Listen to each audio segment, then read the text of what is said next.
Well, several rounds of missiles have been fired at Israel from Lebanon. These were some of the scenes in the skies above central Israel early on Thursday. Areas across the country have come under nightly attack by both Iran and its ally Hezbollah.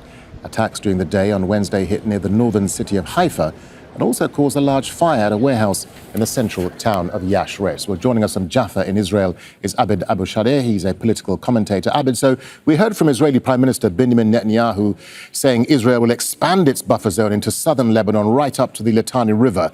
But of course, that strategy requires, does it not, massive amounts of manpower. It could entangle Israel into a long and unpopular occupation. How risky is this strategy, do you think?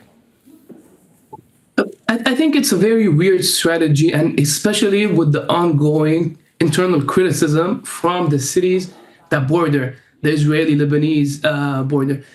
Just yesterday, Kiryat Shmone mayor was complaining over the mass immigration that people are moving from Kiryat Shmone because of the ongoing war. And this also is coming at a time where we're seeing more and more extreme right ideas coming from the Messianic right, who are represented in the current government by Bezalel Smotrich and Itamar Ben-Gvir, who are pushing not only to expand the buffer zone. We're seeing more and more campaign for land grab in southern Lebanon. For example, one of the NGOs that comes from the extreme right movement, naming itself Wake Up Lebanon, Ori Lebanon, is even pushing to rename the villages in northern Lebanon. So I think Netanyahu has two problems right now. First of all, technically, it's extremely difficult. Lebanon is not Area C in the West Bank. Lebanon is a sovereign country. We're talking about millions of people, and there is ongoing resistance. And the other problem is to maintain this land grab that they tried it in '82 when they occupied the southern part of Lebanon.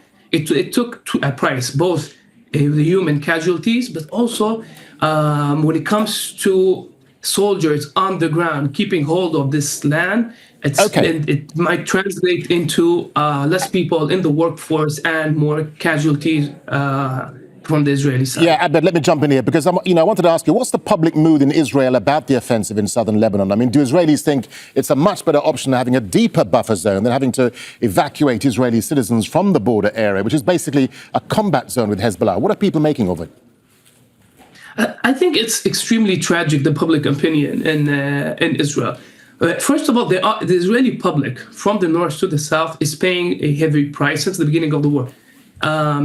Israel is a very small state. So when there is an attack from Iran, millions of people have to go to the shelters. Since the beginning of the war, millions of people don't go to their jobs. The schools and kindergartens are not operating.